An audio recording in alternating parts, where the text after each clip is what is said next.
안녕하십니까. 안교수의 바깥세상 톡톡입니다. 요즘 베이징에서 위대한 마오쩌둥식 지구촌 정신으로 미국의 압박에 대처하자. 그러면 언젠가 미국이 굴복하고 궁극적으로 중국이 승리할 수 있을 것이다. 이런 말들입니다. 특히 시진핑 주석이 이런 말을 많이 합니다.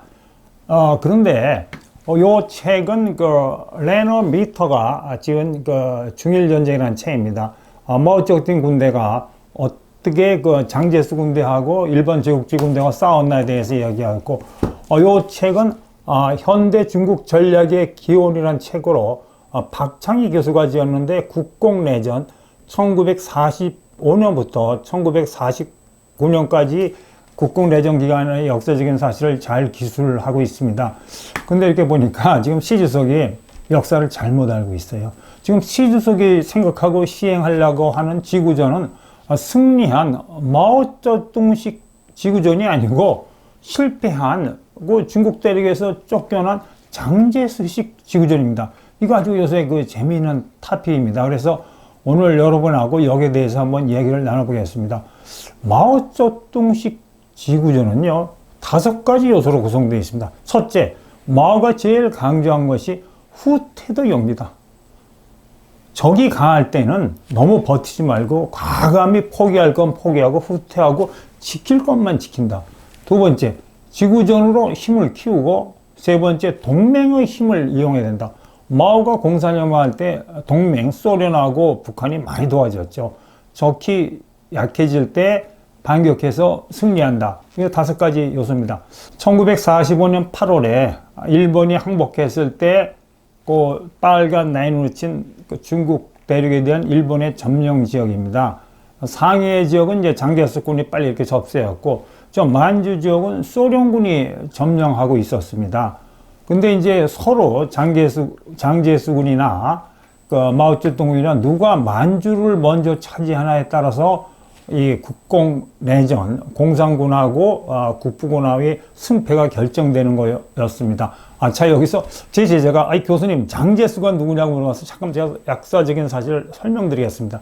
저 오른쪽에 있는 사람은 장제스고, 우리가 흔히 말하는 대만 총통, 장개석 총통입니다. 장제스가 중국 대륙을 지배할 때 그 정부를 국민당 정부라고 그랬고, 그 정부의 군대를 국부군이라고 그랬습니다. 왼쪽에 마오쩌둥은 모택동이죠. 모택동의 군대는 유격전을 할 때는 홍군, 붉은 홍자 있습니까? 그 다음에 정식으로 나라를 세우고 나서는 인민해방군이라고 불렸습니다. 그 홍군 아래는 팔로군, 신사군 여러 가지 군대가 있었고요. 근데 이제 만주가 왜 중요하냐 하면은 그 당시에 산업 생산의 4분의 3이 만주에 있었어요. 전력 생산의 78%, 철강 생산의 87%, 그 다음에 일본의 관동군이 엄청나게 많은 기관총, 탄약 무기들을 만주에 놓고 갔거든요. 그러니까 이게 지금 만주를 먼저 장악하는 게 어떤 공산국가와 국부군과 대질해서 이 결정적인 역할을 하는 거죠.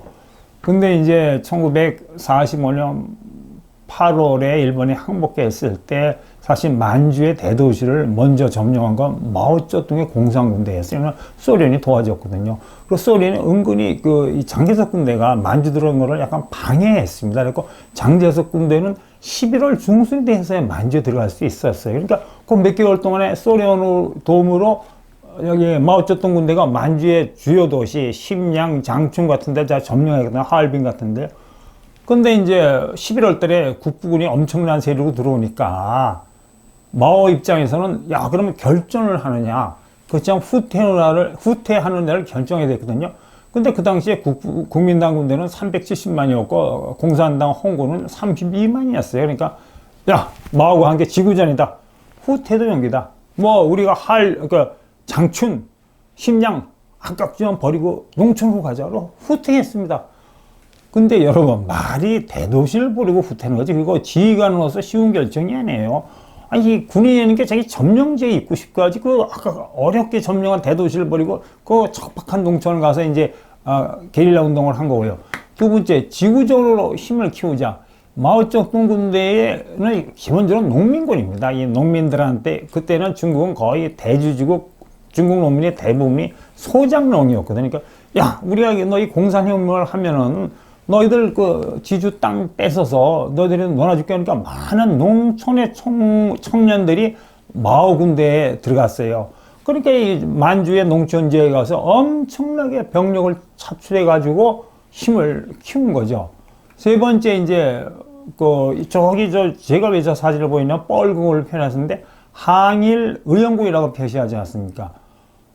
근데 우리 만주에 있던 우리 그 선조들이 많은 사람들이 이때 마오쩌둥 군대에 속아가지고 이 공산군에 많이 들어갔어요. 다 우리 항일운동 하고 싶지 않습니까? 만주에 계신 분이. 그러니까 마침 마오쩌둥 군대는 공산혁명구거든요. 궁극적 목표가 중국을 공산화시키는 거예요. 그러니까 항일 의형군으로 포장을 할까? 야, 우리 군대 들어가니까 우리 그 조상들이 그냥 그 마오쩌둥 군대 들어가고 참 그분들이 안 된 게 45년에 일본이 망했으면 그분들을 풀어줘야 되잖아요.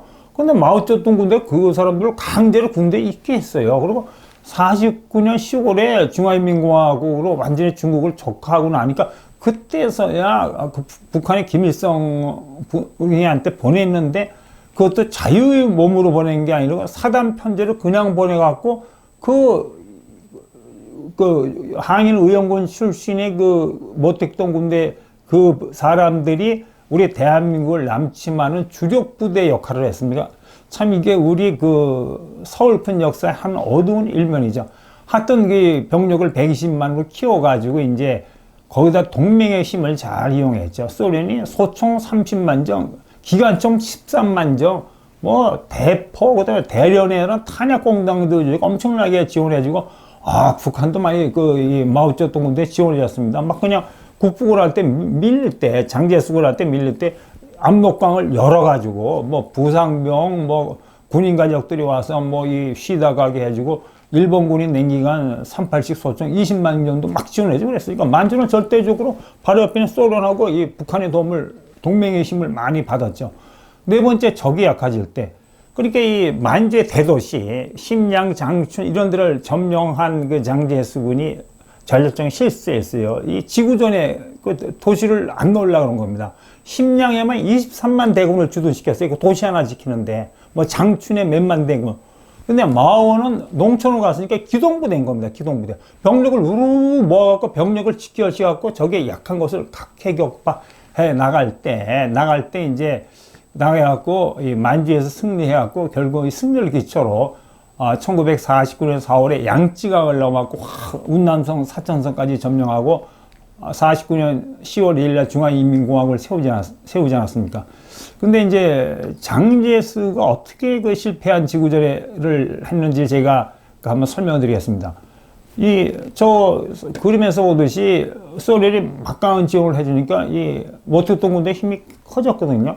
그러니까 그 당시 미국 군사고문단이 야, 이거 만주, 이거 안 된다. 일부 도시는 포기하자. 얘들아, 창춘에 있는 그 나머지 도시에 있는 군대를 다 심양으로 모아라. 심양으로 모아갖고 마오 군대한테 대치한다 그러는데, 장제스 후퇴 절대로 안 된다고. 지금 시진핑이 절대 미국하고 후퇴 없다고 버틴 겁니다. 두 번째, 대도시에서 지구전을 하니까 엄청나게 병력을 손실한 거죠. 세 번째, 동맹의 힘인데, 미국이 많이 도와줬는데, 장제스 군대가 우리가 잘 알지만 부패하고, 우리 집단적으로 투항합니다. 그냥 몇만 단위, 몇십만 단위가 마오쩌둥 군대에 투항하니까 미국이, 쟤네들 힘은 없다고 생각하고, 미국이 도와주는 걸 중간에 끊었잖아요. 그러니까 결국은 이 장제스 군대가 패배하고 대만에 쫓겨난 건데, 자, 그럼 여러분하고 저하고 생각해 볼게요. 그럼 만약에 장제스가 마오쩌둥식의 지구전을 폈으면 어떻게 했을까? 첫째, 과감히 후퇴했겠죠, 만주에서. 그냥 다른 도시 다 포기하고 심양 한쪽으로 병력을 막 직결시키고요. 강력한 방어선을 구축하죠. 만주 북쪽은 다 포기하고, 얘들아 만리장성 그쪽에다 이 강력한 방어선을 구축하면은 결과적으로 미국이 안 버렸을지도 모릅니다. 미국은 그 당시에 무기지원법에 의해서 프로그램에 의해서 70억 불 정도 엄청나게 39개 사단을 무장할 수 있고 25개 비행대대 132隻군함을 장제수군한테 줬거든요. 그리고 만약에 그랬는데 그때 장제수군이 이렇게 빨리 무너지지 않고 말장선 방어 라인을 한 6개월만 견디고 있었어도 계속 미군이 지어주면 미국이 도와주면은 결국은 저 사진에서 보시지 만리장성 북쪽은 모택동이 지배하는 공산국가, 만리장성 남쪽은 장제스가 지배하는 어떤 중화민국이 성립됐을 겁니다. 그러면은 이게 바로 스탈린이나 미국이 다 바라던 바였어요. 스탈린은 그 마오가 국공내전을 할 때 오락가락했습니다. 거대한 중국이란 국가가 세우는 거를 스탈린이 경계하니까 남북으로 갈라진 두 개의 중국이 쓰는 거를 원래 소련이나 스탈린이 바라던 데죠. 그다음 미국의 입장에서도 중국 대륙 전체로 포기할 바에야 만리장성 북쪽 그거 그냥 공산주의자들한테 떼주고 중원 대륙만 지켜도 미국의 입장에서는 성공한 거죠. 자, 그럼 여러분, 자 우리 그 시 주석이 왜 그 장제스식 지금 지구전을 펴고 있나에 대해서 제가 설명을 드렸습니다. 절대 후퇴 거부하지 않습니다. 마오는 후퇴하는 것도 용기라고 그랬거든요. 아무리 미국이 압력을 넣더라도 사회주의 체제를 더욱 강화해서 위대한 중화민족의 부흥을 이룩하겠다. 두 번째, 한치도 양보 못하겠다. 하나도 포기 못하겠다.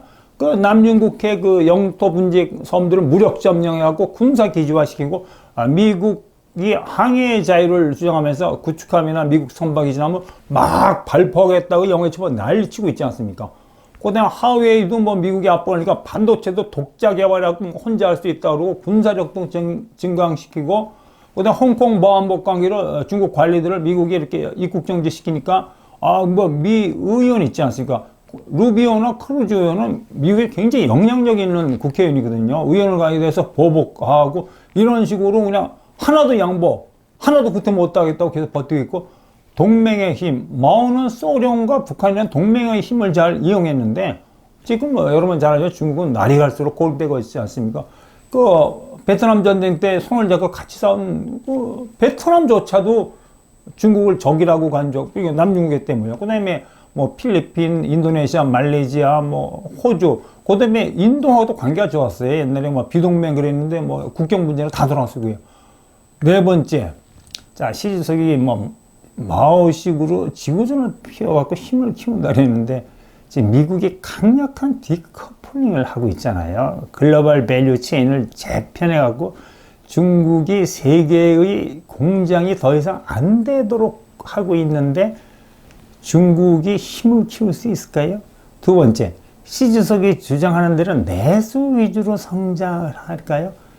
중국은 여태까지 자유무역을 통해서 큰 나라거든요. 그런 나라 가부장이 이거는 마치 육식동물 보고 갑자기 초식동물을 바꾸려는 거 똑같습니다. 경제탄의 유기체적인 성격이 강하거든요.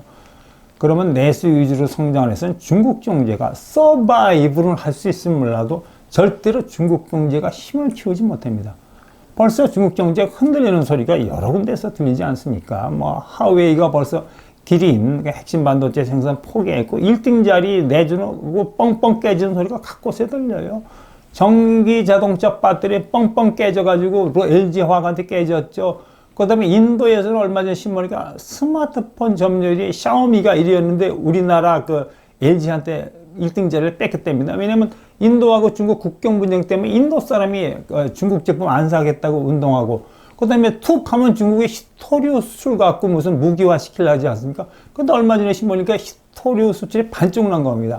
그건 물론 코로나로 세계 그 경제 위기 때문에 히토류에 대한 수요가 줄어든 거였지만 제가 보기 기본적으로 국제관계에서 이 무역 보복 위협을 함부로 하는 게 아니에요. 히토류를 수입하는 모든 나라들이 중국이 언제고 저걸 무기화를 할 줄 알으니까 그냥 자기 자체 생산 방법을 찾은 겁니다. 그 다음에 많은 국제 전문가들은 중국의 내수가 이 중국 경제를 견인할 정도로 충분하지 않다고 분석하고 있습니다. 다섯 번째 포인트, 중요한 포인트가 미국이 약해지면 반격해서 승리. 미국이 과연 첫째 포인트는 미국의 대중 압력이 과연 약해질까요? 일부에서는 특히 CNN 뭐 이런 데에서는 CNN은 여러분 잘 알고 들으셔야 되는 게 트럼프 헤이팅 미디어입니다. 트럼프를 아주 싫어하는 그 미디어고 제가 몇 번 말씀드리지만 트럼프 대통령에 대해서는 페어하게 보도하지 않습니까?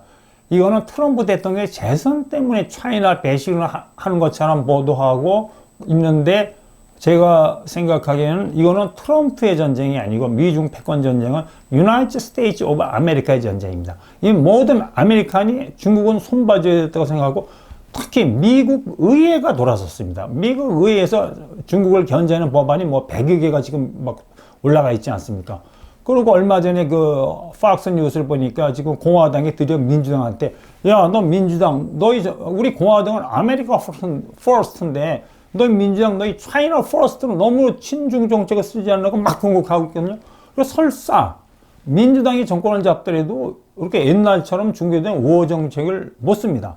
두 번째, 미국의 군사력이나 경제력이 약해질까요? 뭐 전혀 약해지지 않죠. 뭐 중국하고 디커플링 한다고 미국이 절대로 경제력이나 군사력이 약해지지 않습니다. 자, 그러면 시 주석의 그 장제스 지구전은 잘못된 거죠. 자, 그러면 어떻게 하면 시 주석이 이 잘못을 빨리 깨닫고 진짜 자기가 종교는 마오쩌둥식으로 지구전을 펴냐? 마오쩌둥이 후퇴했잖아요. 대도시 포기하고 농촌. 시 주석도 후퇴해야죠. 미국이 그렇게 강하게 나오면 아직 미국하고 맞붙을 정도로 중국의 힘이 세지 않거든요. 마오도 대도시를 포기한 게 뭐냐면 그 당시에 마오 군대의 힘이 장제스 군대하고 맞붙을 정도 크지 않으니까 힘을 키우려고 후퇴한 겁니다. 그러면 시 주석도 지금 후퇴해야죠. 후퇴라는 게 지금 뭐 전쟁 안 하니까 후퇴는 아니지만 제일 중요한 게 미국에 대해서 상징적인 화해의 제스처를 보내야죠.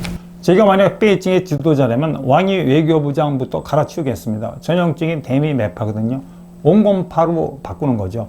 예를 들면 류허 경제부총리 지난 1월 달에 미국하고 무역 협상한 사람 좀 인상 좋잖아요.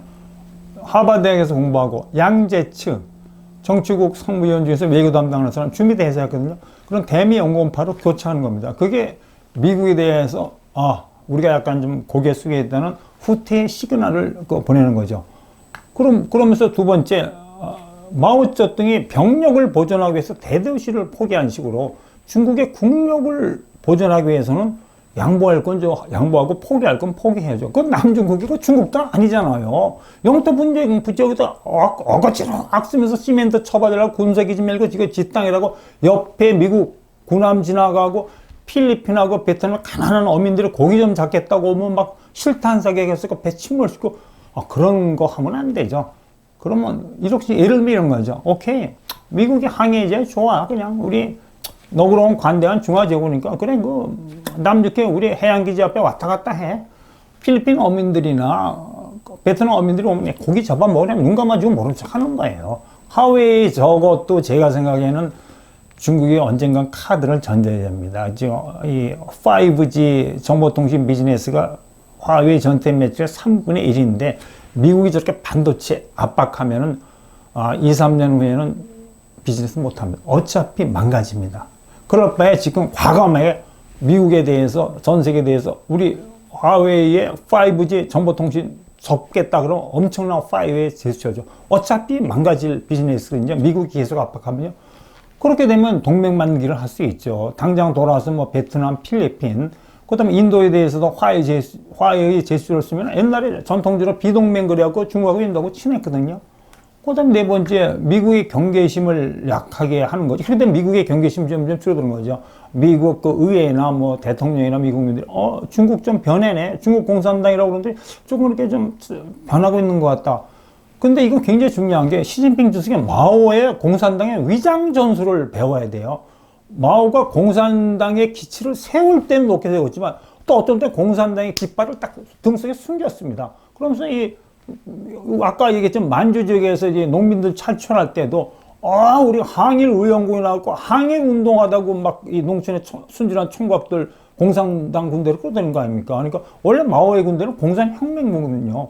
그런 식으로 시진핑 주석도 너무 공산당 그러지 말고 마음속으로 공산당하고 자기들끼리 그냥 이 베이징에서 공산당 하지 뭐 언론에도 자꾸 중국 공산당 그러니까 마오식으로 위장전술 쓰고 등사합병이 안 싫으면 그냥 도강양해로 그러고 그래갖고 이제 은밀히 너무 미국을 자극하지 말고 자기 스스로 좀 힘을 키워갖고 뭐 자기들은 언제고 뭐 위대한 중화제국 부활하려면 부활하면 되는 건데 지금 시석이 왜 저렇게 어떤 시대 차별적인 지구전 이야기를 꺼내려 하면은 제가 보기에는 중국 공산당 역사 왜곡의 피해자입니다. 시주석이. 왜냐면 이 중국 공산당은 역사를 왜곡화, 쉽게 말해 역사를 미화시키거든요.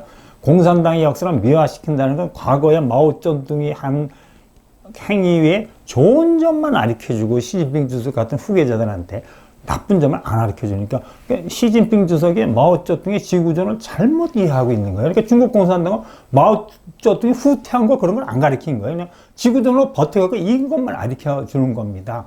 이게 바로 이제 하버드 대학의 존스톤 교수가 지적하는 중국 공산당의 심각한 역사 이 왜곡이죠. 중국이 어떤 역사적인 사실을 잘 인식해야 하고 미국과의 그 대결에서 좋은 방향으로 나갔으면 좋겠습니다. 오늘은 여기까지 하겠습니다. 여러분 오늘 하루 원더풀 하십시오.